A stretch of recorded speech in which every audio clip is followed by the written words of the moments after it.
Aí, amores, tudo bom? Tudo certinho? Gente, vamos falar sobre ciclos biogeoquímicos. Conteúdo programático relacionado à ecologia, que a gente não acabou, é bem extenso, tá certo? Então aqui a gente vai começar com alguns conceitos, né? Primeiro, é uma ciência que estuda a troca de materiais entre os componentes bióticos, ou seja, que têm vida, e os abióticos, aqueles que não têm vida, porém propiciam a vida, auxiliam, viabilizam a vida no ambiente, né? E abióticos dos ecossistemas. Tranquilo? Vê lá. Os seres vivos mantêm constante troca de matéria com o ambiente. E os elementos químicos são retirados do meio, utilizados pelos organismos e novamente devolvidos ao meio ambiente no processo que constitui os ciclos biogeoquímicos. Beleza? Então, de forma bem pragmática, os ciclos biogeoquímicos estão inseridos nesses 3 parágrafos aí. Vamos ver aqui o primeiro ciclo, que é o ciclo do carbono. Olha lá. Consiste na fixação desse elemento químico pelos seres autótrofos por meio da fotossíntese ou quimiossíntese, como a gente já viu em aulas anteriores. Tá? Processos que incorporam o carbono das moléculas de gás carbônico, ou seja, o dióxido de carbono está bem presente, do ambiente às moléculas orgânicas. Tranquilo? Simples, fácil desse jeito. Ocorre a disponibilidade para os produtores e através da cadeia para os, olha lá, que eu coloquei para vocês, bem bonitinho, para os consumidores, beleza? E também para os decompositores. Então aí, se você não assistiu a minha aula sobre cadeias teias alimentares, seria interessante você dar uma olhadinha, né? Para perceber exatamente isso aqui que eu estou comentando. Isso é de certa forma, uma continuidade de cadeias e teias alimentares. Beleza? Então, eu tenho um consumidor primário, secundário, terciário, de primeira ordem, de segunda ordem, terceira ordem, de quarta ordem, como queira chamar, e os decompositores, que são os fungos e bactérias que vão auxiliar exatamente a reciclagem dessa matéria. Beleza? Olha lá o que eu coloquei para vocês. Por meio da respiração celular e da fermentação, que vai liberar exatamente o gás carbônico, né? Ele retorna para o ambiente. Tranquilo? O aumento do gás carbônico na atmosfera está relacionado com o efeito estufa. Cabeça, mas o efeito estufa ele não é ruim? Calma. O efeito estufa é uma característica importantíssima para o nosso planeta. Se não existisse essa condição de reter essa energia, né, para aquecer o planeta, você teria um ambiente muito frio, seria inóspito. O problema é que no caso do efeito estufa, a gente tem uma aula exclusiva só falando sobre o efeito estufa, é o aumento exacerbado das concentrações de gás carbônico na atmosfera. O grande problema é exatamente esse, causando o efeito estufa, né? A exacerbação do processo. Beleza? Olha lá. O CO2 também é liberado para a atmosfera na queima de combustíveis fósseis. Também é outra situação que gera um problema, porque até esse material que foi transformado em petróleo a partir do processo de decomposição de vegetais, de animais, essas moléculas contendo carbono, elas estavam debaixo do solo, estavam num processo de grande estabilidade ali. A partir do momento que você tira esse material e começa a produzir substâncias que vão liberar gás carbônico na atmosfera, eu tenho, consequentemente, aí, um agravo no que se diz respeito ao efeito estufa. Tá? Então, o CO2 também é liberado para a atmosfera na queima de combustíveis fósseis, representado pelo, dá uma olhadinha, carvão mineral, petróleo, que eu havia comentado agora há pouco para vocês, o óleo diesel. Então você tem aí alguns dos representantes, né, de compostos que vão viabilizar o aumento das concentrações de gás carbônico na atmosfera. Vê lá o próximo slide, está bem mastigadinho, está bem objetivo para a gente. Vê lá. Aqui eu tenho o ciclo do carbono, tá certo? vai ocorrer a reciclagem da matéria orgânica. Os principais organismos que estão envolvidos estão aí do lado esquerdo. Ó, vou colocar até aqui o pilotinho, né, para você acompanhar aqui comigo, bem bonitinho. Observa que aqui eu encontro plantas, animais, bactérias, fungos, fitoplâncton, algas, ou seja, observa que vamos encontrar o processo de desprendimento desse gás carbônico para a atmosfera a partir dos organismos heterotróficos. A cabeça, então, bactéria pode ser heterotrófica? Pode. Bactéria pode ser heterotrófica, pode ser autótrofa, tá certo? Ou seja, exemplo, se você analisa uma cianobactéria, né? Uma cianobactéria é um organismo fotossintetizante. Mas se você observa algumas bactérias que têm cunho patógeno, como Streptococcus, Staphylococcus, são organismos que precisam de matéria orgânica, são organismos heterotróficos ou heterótrofos, como queiram chamar, tá certo? Todos os fungos são heterotróficos, eles precisam captar matéria orgânica. Já quando nós falamos sobre o fitoplâncton, macroalgas, feofícias, xantofícias, clorofícias, todos esses organismos aí eles são fotossintetizantes. As plantas, elas apresentam duas características aí para a gente. São também de suma relevância, né? A planta apresenta tanto mitocôndria quanto cloroplasto, ou seja, faz fotossíntese e também promove respiração celular. Beleza? Nós, animais, nós só respiramos. A gente não faz fotossíntese. Beleza? Então, existe um equilíbrio entre esses organismos fotossintetizantes. Macroalgas vão apresentar respiração e fotossíntese. Plantas vão apresentar respiração e fotossíntese. Tranquilo? Vê lá, acompanhe comigo. Processos metabólicos que são relacionados. Fotossíntese, que a gente já havia comentado, e que tem um nomezinho aí que eu coloquei em destaque para vocês. Está relacionado ao sequestro de carbono. Cabeça, esse sequestro de carbono, pelo amor de Deus, todo mundo fala, é o quê? É a retirada desse carbono da atmosfera, tá bom? Tranquilo? Cabeça, pode ser também a retirada do gás carbônico do ambiente aquático? Pode, com certeza. O fitoplâncton, ele retira esse gás carbônico, ele capta o gás carbônico na água. Está ali na água, está retirando, né? Está captando. Respiração. A respiração celular, você tem glicose na equaçãozinha, né, que nós encontramos da respiração celular. Nós vamos encontrar a glicose mais o oxigênio na mitocôndria. Não esquece a organela, que é muito pedida aí para a gente. A organela, que é a mitocôndria, ela vai produzir gás carbônico e água. Tá certo? Olha lá, ó. Decomposição. Na decomposição você vai encontrar a liberação de CO2, o gás carbônico. Aqui tu tens o CH4, que é o metano, né? Maior capacidade para promover o efeito estufa. Então esses dois aqui são importantíssimos nas nossas provas. Tá certo? Eles caem com muita frequência. E os óxidos de nitrogênio, que também entram nesse processo.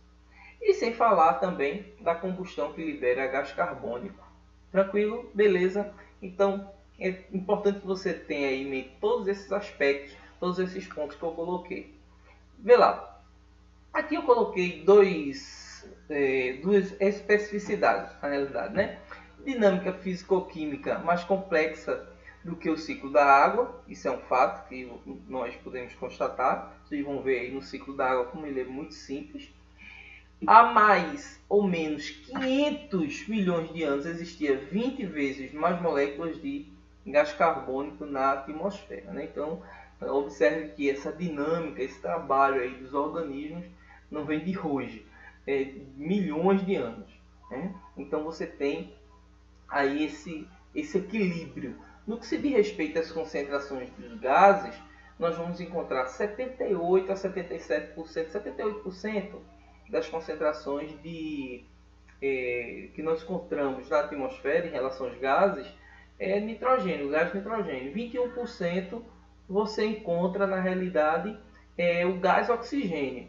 E o restante você encontra o maior percentual, o gás carbônico, né, que vem em terceiro, e depois o dióxido de enxofre, dióxido de magnésio, o dióxido de nitrogênio, ou seja, outros gases. Tranquilo?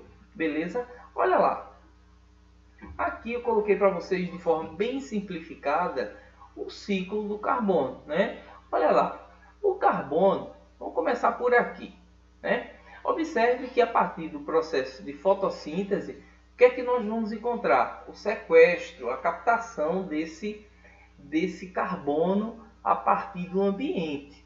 Então, o carbono está disponibilizado, o carbono está no ambiente na forma de gás carbônico, e as algas e as plantas, né, vão captar esse gás carbônico para promover a fotossíntese. Beleza? Na fotossíntese eu tenho a produção de glicose, vou encontrar também a liberação de oxigênio para o meio. Amores, observa que esse gás carbônico ele é oriundo de onde? Da respiração dos organismos, do processo de decomposição. O organismo morto aqui ele vai promover decomposição e com isso liberação de gás carbônico. Observa que todos esses aspectos aqui, as fábricas, as indústrias estão liberando concentrações de gás carbônico, e esse aporte de gás carbônico, tá certo? Quem é que vai captar? Quem é que vai apanhar esse gás carbônico?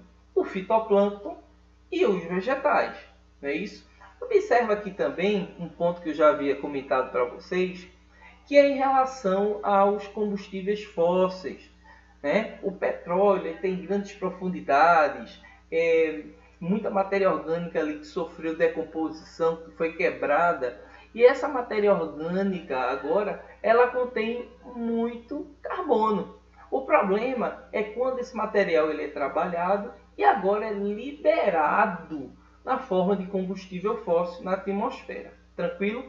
Então, é basicamente esse o processo no que se diz respeito à quebra, né, e à produção. Se liga nos processos, tá certo? Que eu coloquei para vocês.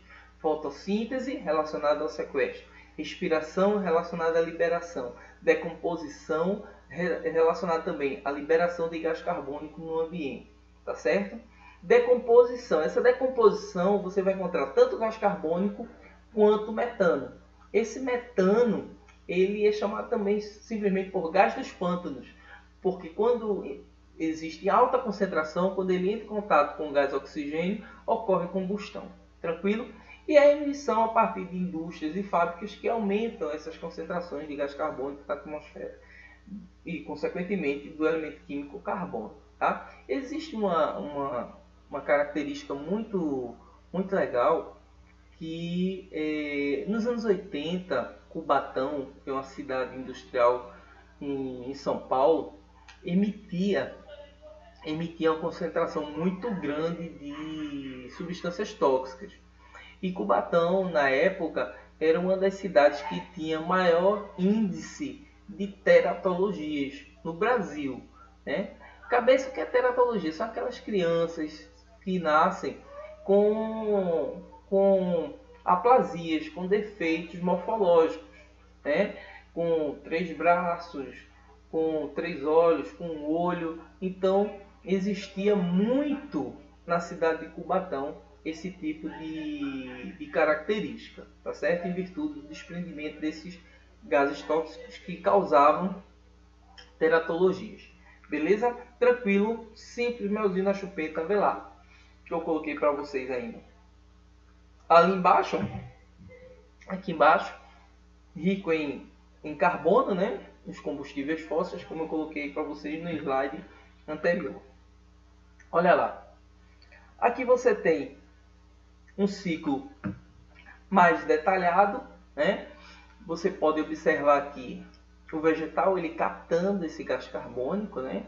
O dióxido de carbono na atmosfera está sendo captado aqui pelo vegetal. A decomposição dos organismos também gera liberação de gás carbônico, principalmente em virtude do processo de respiração celular. Incêndios florestais, um tópico muito abordado, que é muito comentado nas provas, não é isso? Observe que os incêndios também liberam altas concentrações não só do gás carbônico, do CO2, mas também do monóxido de carbono, tá certo? Esse dióxido de carbono também que está dissolvido, né? Que está dissolvido na água, ele também é liberado para a atmosfera. A queima de combustíveis fósseis, como eu havia comentado para vocês anteriormente. Olha, observa bem, aqui tu tens tanto na liberação desses combustíveis a partir de indústrias e fábricas e também a partir dos carros. Beleza? Tranquilo? E aí? A outra chegou aqui querendo tirar onda comigo, tá ligado? Mas eu tô aqui entretido depois do... Cheio de onda, cheio de onda. É a minha mamífera mais velha, tá? Beleza, gente? Então, esse ciclo ele mostra pra gente, de forma muito objetiva, exatamente esse tipo de aspecto, né? Respiração, está liberando gás carbônico. Fotossíntese, captação desse gás carbônico e, consequentemente, do elemento químico carbono, tá certo? Decomposição, liberação de gás carbônico na atmosfera. Incêndios florestais, liberação de gás carbônico. Queima de combustíveis fósseis a partir de indústrias e fábricas e, consequentemente, dos veículos. Olha aí o Fusquinha lindo e maravilhoso, do jeito que ele está. Beleza? Observa também outro ponto interessante, que o petróleo, ele vem de onde? Como é que ele é produzido? Dá uma olhadinha aqui, ó, eu coloquei para vocês. Tá? O petróleo ele é produzido em grandes profundidades, né? E em grandes profundidades ocorre aumento de pressão e temperatura, e com isso toda aquela matéria orgânica ela se transforma. Porém, quando você vai promover a formação de algumas substâncias, é necessário fazer por destilação fracionada. Essa destilação fracionada, olha só que um simples tópico aqui que eu coloquei para vocês. Ó. Propicia a síntese de produtos à base de carbono que serão devolvidos à atmosfera. Né? Então, é aquela velha situação, né? Tá lá, tá debaixo do solo, tá bem condensado, o material tá bem compacto, porém é rico em carbono, e a partir daí eu posso tirar esse material e jogar na atmosfera. Exatamente isso que acontece. Então, pela destilação fracionada, eu posso encontrar a produção do butano e do propano, que são os gases que são utilizados no botijão, gasolina, querosene, diesel e óleo combustível. Observa que tudo isso, todas essas substâncias, elas tendem a liberar concentrações de carbono na atmosfera. Tranquilo, gente? Então, o petróleo, em grandes profundidades, é retirado, destilação fracionada e a produção de todas essas substâncias que vão liberar carbono na atmosfera. Tranquilo? Beleza? Olha lá. E aqui, para a gente fechar a nossa aulinha, você tem a serrapilheira, onde a serrapilheira é exatamente o conjunto de galhos, de flores, de folhas, de organismos em decomposição, né? Onde fungos e bactérias atuam com muita frequência, eles são bem dementes em relação à decomposição desse material, e na proporção que todos esses compostos, todas essas estruturas estão sendo degradadas, a tendência é existir a produção de gás carbônico, tá certo? Porque esses organismos que estão degradando todos esses compostos orgânicos, eles têm perfil heterotrófico, beleza? Então a gente fica por aqui nessa aula, nossa primeira aulinha sobre ciclos biogeoquímicos, é o ciclo do carbono, é mais extenso, porém é interessante que vocês tenham em mente todas essas especificidades, beleza? Beijão, fica com Deus, tudo de bom.